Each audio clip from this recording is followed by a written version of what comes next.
nesse momento especial, né, entrega de cidadania, de calor ao senhor Edivar Alencar Castelo Branco, a gente queria passar a palavra ao propositor, né, que ele pudesse expressar seu sentimento. Nesse momento especial, o vereador Jorge Quintino, né, diante da importância dessa entrega, do que representa a cidadania de Caruaru. Bom dia a todos e todas. Bom dia ao presidente Bruno Lambreta. Bom dia a todos os professores e amigos e construtores de cultura que aqui estão. Em nome do professor Josué Eusébio, construiu muitas discussões, muitos diálogos referentes à nossa história, referentes à humanização da história em uma instituição que foi a referência maior de grande parte das pessoas que aqui estão, na Faculdade de Filosofia, Ciências e Letras de Caruaru. Simultaneamente,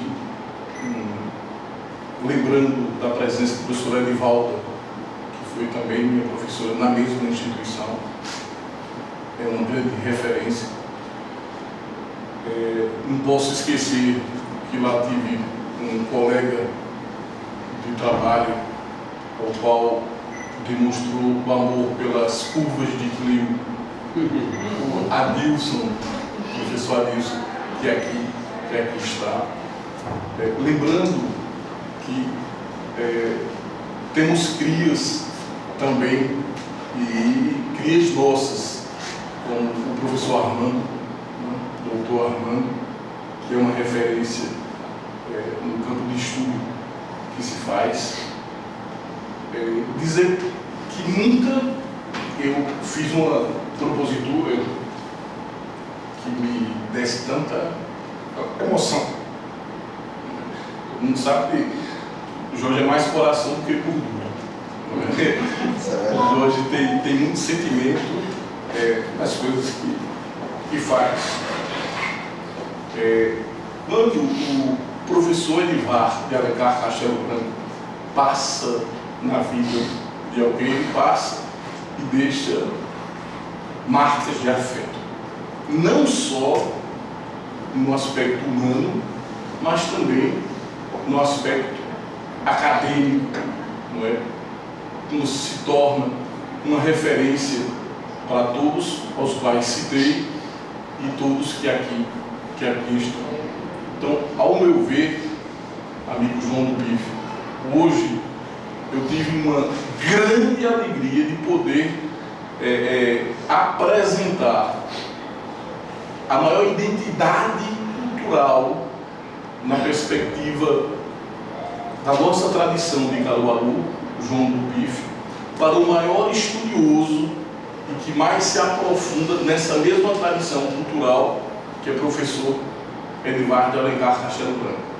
Quando eu vi o diálogo dessas duas peças importantes da nossa cultura, cada um com sua linguagem e sua especificidade, ao meu ver, a gente estava conduzindo aquilo que muito bem discutimos nas aulas de mestrado, nas aulas de doutorado, com o professor Durval Luiz de Albuquerque Júnior, lembrando, e aí eu discuti muito essa expressão, professor Arilson, de que em meio à escuridão que a cultura, que o processo de humanização do ser humano, que tanto foi discutido pelo professor, pelo amigo e professor meu, enquanto legislador, Bruno Lambreta, a necessidade da humanização ela é profunda. Nessa escuridão.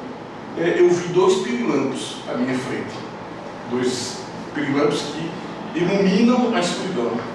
Um na perspectiva acadêmica, professor Edivar de Alencar Castelo Branco, outro na perspectiva de produção cultural, lá na ponta, desde a feira até a apresentação enquanto professor de PIF no planeta Terra, né, em diversos países, que é o caso do professor também, João do PIF. Então esse é um momento histórico, um momento único, e é de uma alegria muito grande poder vir a degustar das palavras que serão proferidas aqui, mas muito mais do que isso, de ver o colega professor Edivaldo de Alencar Castelo Branco justamente se tornando cidadão caruaruense, porque ele mexeu com essa cidade, com pouco tempo que teve aqui, mas mexeu e ainda mexe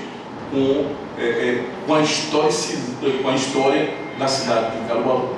Vai ser um momento, está sendo um momento significativo esse que nós estamos vivendo em nossas vidas.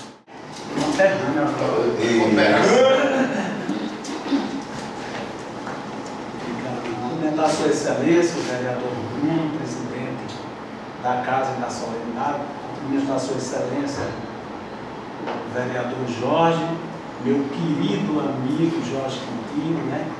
Cumprimentar, eu conversei ali 15 minutos e aprendi uns 10 anos com o mestre João do Bife, né? Cumprimentar meu querido amigo Josué Eusébio, que está lá na base mais fundamental do meu encontro em Caruaru. Cumprimentar o meu querido amigo José Adilson Filho, meu querido Magu, que dividiu o apartamento comigo lá na cidade universitária. Cumprimentar Armando, porque Armando também tem importância fundamental para aquilo que eu me tornei como historiador, porque eu vim a Caruaru há muitos anos, não quero dizer quantos, porque ele entrega a idade. E aqui em Caruaru, Armando disse: você quer ir conhecer um mestre de cultura popular muito instigante que você vai gostar de conhecer? Eu disse: quero. Eu falei com o Jorge, fomos, eu, Jorge e Armando, fomos a Altinho. Mas nós não fomos ver Jorge de Altinho, nós fomos ver Zé Vicente da Paraíba. Nos idos em que ele já tinha próximo de 100 anos de idade. E ficamos uma manhã inteira com Zé Vicente da Paraíba, e ele recitou para nós versos da música hoje já clássica Nordeste, né, que o Zé Ramalho gravou, versos que haviam sido suprimidos na gravação do Zé Ramalho ali. Então foi uma conversa que me ensinou tanto, Armando, e eu carrego essa gratidão pro resto da minha vida, né? Cumprimentar todos os demais colegas aqui presentes, não vou citar nomes para não correr o risco de esquecer algum. Cumprimentar a todos e a todas aqui presentes e dizer aos colegas o seguinte: eu tinha anotado aqui, eu tenho dois traumas de infância. Um diz respeito a discurso. Quando eu era menino que ia para uma solenidade, que eu vi o cara puxar aquelas folhas de papel do bolso para ler o discurso, eu ficava, meu Deus, vou ficar horas aqui ouvindo isso. Então não vai ter uma folha de papel, então quando a esse susto eu não vou dar. E a segunda felicidade que eu tinha, que era traumático, mas essa parte é feliz, eu ia para a missa com mamãe, e a parte que eu mais adorava, por mais pagão que seja isso, mas a parte que eu mais gostava da missa era quando o padre dizia: vamos em paz, que o Senhor nos acompanha. Eu podia ir no quadro da calçada e tal, brincar, né? Então eu prometo aos colegas que será uma fala muito rápida, mas eu faço questão, o senhor Bruno, excelentíssimo senhor Bruno, de contar essa história aqui. É uma história, literalmente, porque eu sou um contador de história, e parte da história que eu vou contar, os colegas historiadores que cá estão conhecem. É a história de um encontro que tem tudo a ver com cidade. Eu andei hoje em Caruaru e achei muito complicada a mobilidade em Caruaru, né? E aí eu me lembrei de um evento, o encontro entre Kublai Khan, o imperador dos mongóis. Para quem não... A Mongólia, da época em que estou falando aqui, é a China, esse império em que Lula estava ontem, né? Que é hoje para nós, era ontem, né? Que é hoje um império que rivaliza com o império norte-americano, né? Então, o imperador dos mongóis, o Kublai Khan, havia uma tradição entre os mongóis que todos os estrangeiros que estavam na Rota da Seda, que eram aprisionados, eles eram levados. Vamos dar, meu primo. Chega aqui, meu primo. Seus companheiros estão vindo ali do Pão de Açúcar. Então, era uma tradição entre os mongóis aprisionar os estrangeiros que estavam passando na Rota da Seda e levar o prisioneiro ao Kublai, para que o Kublai decretasse os destinos. Então, Marco Polo, passando pela Rota da Seda com o pai e um amigo do pai, foram aprisionados e levados à presença do Kublai. O Kublai rapidamente, percebendo a genialidade do Marco Polo, o Kublai rapidamente dispensou os outros dois e ficou conversando com o Marco Polo. O Marco tinha 18 anos. E ele disse: sábio Marco, conta-me, porque na época não tinha internet, não tinha jornal, não tinha rádio, não tinha televisão, tu tinhas que se informar pela cultura popular. Contas-me as cidades que tu conheceste. Aí o Marco pensou, é fichinha, e começou a contar: cidade alta, cidade baixa, cidade gorda, cidade magra, cidade quente, cidade fria, falando de diferentes cidades do mundo por onde eles supostamente passaram. E antes haviam dito ao Marco Polo o seguinte: olha, quando o Kublai bocejar, você sai, porque ele não quer mais, é hora de você sair. E o Marco contou cidade, cidades como Caruaru, como Teresina, cidades de todos os tipos, e o Marco contando, e o Kublai nada de bocejar. E então chegou um momento que o Marco disse para o Kublai: nobre Kublai, de todas as cidades que sei, eu já vos falei, não tem mais cidade para contar. Ao que o Kublai respondeu a ele: sábio Marco, tu me falaste de todas as cidades, mas de uma tu esqueceste. Aí o Marco Polo se assustou: mas de que cidade eu não falei, nobre Kublai? Tu não me falaste de Veneza. Ele é veneziano, né? O Marco Polo é veneziano. Tu não me falaste de Veneza. É como se um Caruaru eles falassem de toda a cidade do mundo e não falassem de Caruaru. Aí o Marco respondeu para ele: nobre Kublai, de todas as cidades que falei, era de Veneza que eu estava a falar. Porque meus olhos são os olhos de Veneza. Eu vejo as cidades pelos olhos de Veneza. Porque você tem essa cidade matriz na sua retina. Você enxerga Nova York, o que quer que seja, com os olhos de Caruaru, se você é de Caruaru, ou de Pio Nono, se você é de Pio Nono. Eu já andei por tantas cidades do mundo, mas eu nunca deixei de enxergar Pio Nono nas cidades. Entende? Então, a primeira coisa que quero dizer, Jorge, nessa gratidão, e nós gastamos muitas palavras, de maneira que a palavra gratidão, por exemplo, hoje não diz mais nada, poeta, não diz nada, porque nós dizemos gratidão à toa. Eu te amo, dizemos à toa. Então, estamos como nos 100 anos de solidão, né? Temos que inventar palavras para dizer o mundo, né? Mas muita gratidão, meu irmão. Você não pode saber o orgulho que tem. Eu me tornei cidadão honorário de Teresina, mas não tive aquele comichão de alegria que estou sentindo nesse momento com Caruaru, entende? Porque o meu encontro com Caruaru, agora vem a segunda parte do Punchar. No dia 16 de fevereiro de 2000, eu cheguei ao campus da Universidade Federal de Pernambuco e ali tive o primeiro encontro com os meus colegas pós-graduandos, alguns mestrandos, alguns doutorandos e tal. E lá estavam, na sala de aula, o professor Antônio Jorge Quintino de Souza e o professor José Adilson Filho. E nós, ouçam a palavra, porque infelizmente eu estou em 100 anos de solidão, não há outra, e nós nos amamos imediatamente. Eu estou falando de amor. Nós nos amamos imediatamente. Eram 8 horas da manhã, meio-dia nós saímos para almoçar naqueles restaurantezinhos da cidade universitária. No Bar da Força. Isso, e foi no Bar da Força. E fomos depois alugar um apartamento junto com o Magu. E o cara disse assim: você tem um cheque para dar e você tem um cheque para dar? O Magu disse assim: eu esqueci meu talão de cheque. Eu disse: não tem problema, eu lhe empresto um talão. Nós nunca tínhamos nos visto, mas nós nos amávamos, estava presente o amor. E nós alugamos um apartamento junto, moramos juntos, recebemos Josué lá, enfim. Fizemos uma amizade extremamente sólida, raríssima de acontecer. É um desperdício que não se faça mais uma amizade assim. Eu sei que ainda se faz, mas faz pouco. Imagina se o mundo inteiro se amasse no primeiro encontro como nós nos amamos. Então nós ficamos no circuito Caruaru, Recife, João Pessoa, Campina Grande. Caruaru, Recife, João Pessoa, Campina Grande.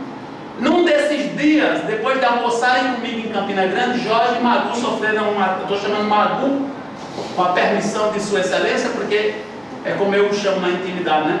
Sofreram um acidente gravíssimo num Ford Ka branco, não é? Na estrada de Campina Grande para João Pessoa. E vivemos todas essas coisas juntos, jamais nos perdemos. Repito, 16 de fevereiro de 2000, cá estamos no dia 12, hoje é 12? 14 de abril de 2023, cá estamos juntos, nos amando do mesmo jeito, do mesmíssimo jeito. Eu tive um AVC em 2017, eles não puderam ir, mas um deles que cá não está, que é o professor Jailson Pereira da Silva, da Universidade Federal do Ceará, pegou um avião e foi ao meu leito, entende? Ao meu leito, e disse: eu estou aqui portando a presença de Magu e de Jorge. Então isso é raríssimo. A gente tem que como rega uma planta, regar esse tipo de atitude. Cá estou eu, Armando, me tornando cidadão de Caruaru. Meu Deus, porque isto aconteceu por algo que eu tenha feito? Não, isto aconteceu porque nós nos amamos. A exclamação de amor de nós aqui que Jorge faz através disso daqui. É uma pena que Jailson não pôde vir, não pôde estar aqui. É uma pena que Dixon não pôde estar aqui. Veridiano está chegando. Hein? Veridiano, Vevézinho. Vevé, né? Que é o outro que a gente se amou na hora que se viu. E ele disse para mim: ó, eu vou dar aula até 11 horas, eu não conseguirei chegar a tempo. Então, agora eu vou para a terceira parte do meu puxar o papel. Terceira e última parte. Essa parte eu me dirijo ao mestre João do PIF. Não direi Pífano, João do PIF. Em 1964, eu contei ali atrás de 69 para frente, mas eu vou recuar um pouquinho, eu guardei de propósito, é o pulo da onça, o pulo do gato. Você sabe por que usamos essa expressão, né? O gato ensinou todos os pulos para a onça. Quando a onça foi comer o gato pulou para trás. Ela disse: mas rapaz, você não me ensinou esse pulo. Ele disse: se eu tivesse me ensinado, eu teria me lascado. Não tem sentido. Mas muito bem. Então é o pulo do gato. Em 1964, olha isso, 1964 é um ano emblemático na história do Brasil, porque é o ano do golpe militar de 64. Curiosamente, em fevereiro, mesmo mês em que nós nos conhecemos, fevereiro de 64, um cidadão lá do Piauí, que se tornou cidadão do mundo, hoje ele é nome de escola, de praça, de avenida, de cidade, em diferentes lugares, inclusive do planeta, Torquato Pereira de Araújo Neto, ou simplesmente Torquato Neto, o autor de Louvação, o autor de Geleia Geral, etc. Muito bem. Ele tinha 17 anos em 64. E ele escreveu uma monografia chamada Arte e Cultura Popular. Arte e Cultura Popular. E nessa monografia, professor Armando, ele se colocava a seguinte questão: o que é que nos particulariza, que nos distingue em relação ao mundo, que nós podemos dizer, isto daqui é o Brasil? E aí, para responder essa pergunta, ele leu toda a sociologia paulista, o grupo do Florestan Fernandes, ele leu toda a sociologia regionalista, Gilberto Freire, Ivan Chacon, etc. Ele leu todo o romance regionalista, que na época nem era chamado romance regionalista, para responder esta questão: o que é o Brasil? Qual é o ser mais particular do Brasil? Sabe qual foi a resposta que ele deu no Arte e Cultura Popular? O ser do Brasil está nos cantadores de feira, nos cordelistas, nos pifeiros.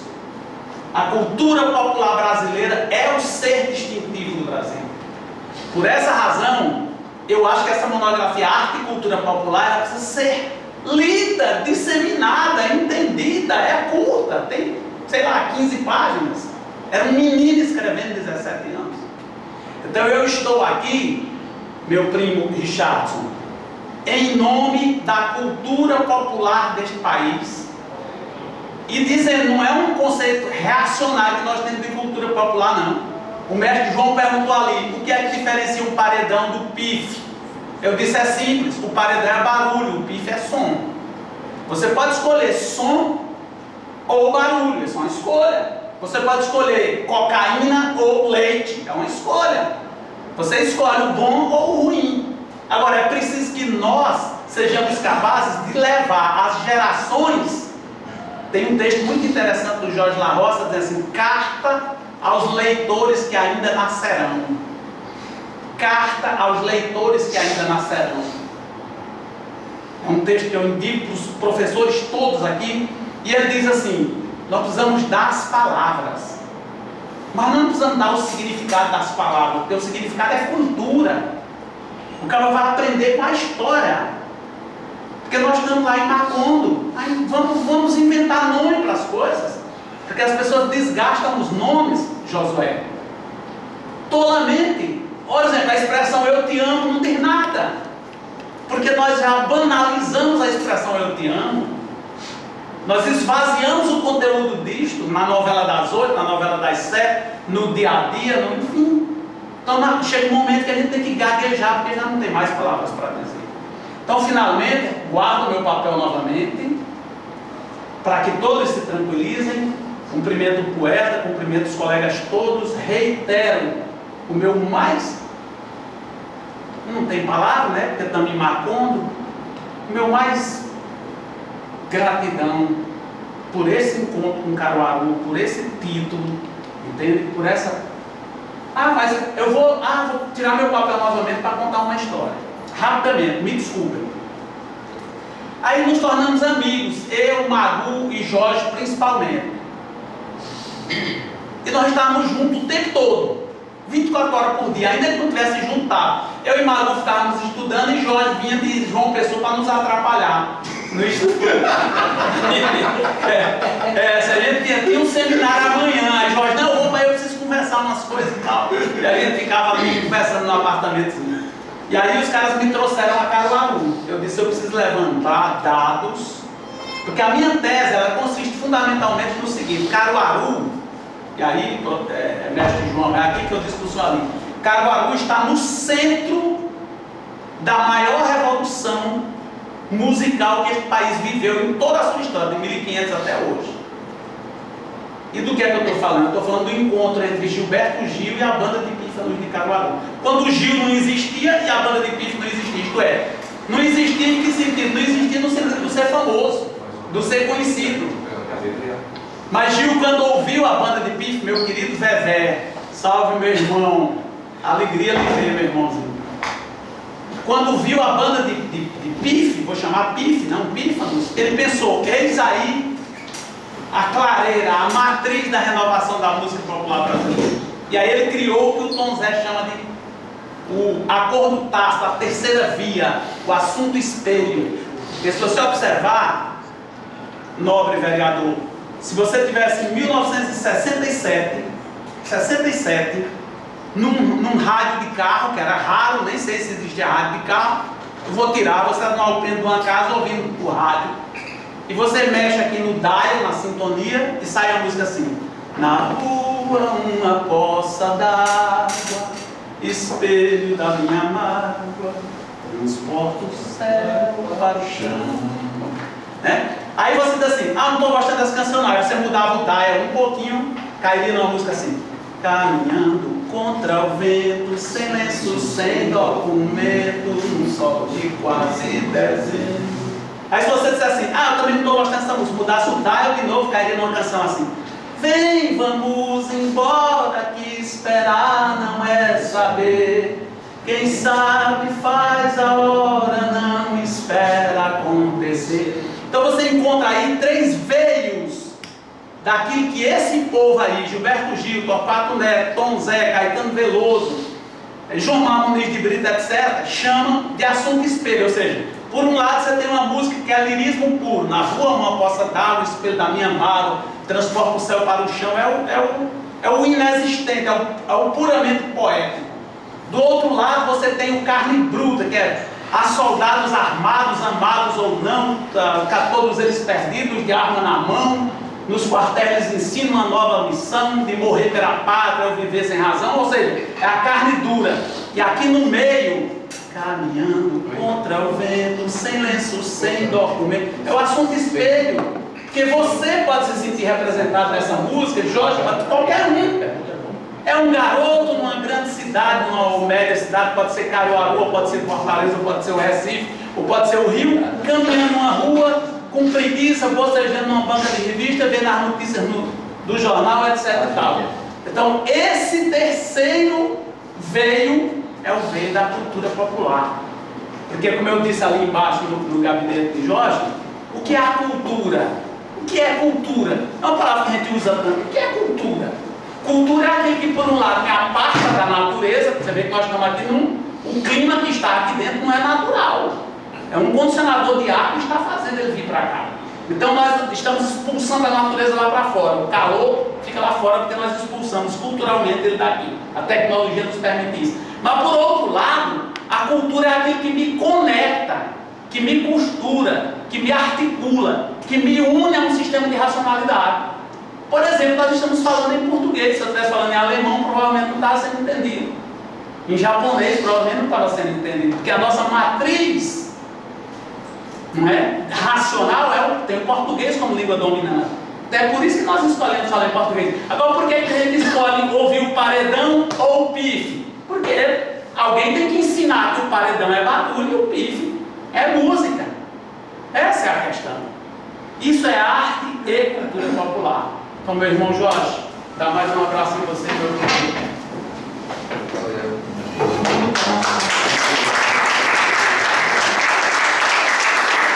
Sem um protocolo, né? Eu e o Paulo Nailson recebemos para entrega, Vossa Excelência, de alguém que não está mais aqui, da família Biano, banda de Pífano de Caruaru, conhecer um pouco da história do professor Edivar, na simplicidade dele, disse: olha, quando o senhor encontrar, entregue. Então, ele não está mais aqui, porém, temos a oportunidade de entregar esse presente da banda de Pífano de Caruaru, do senhor Biano, para o professor Edivar. E tem mais, eu quero fazer essa entrega, mas de uma forma diferente, não é?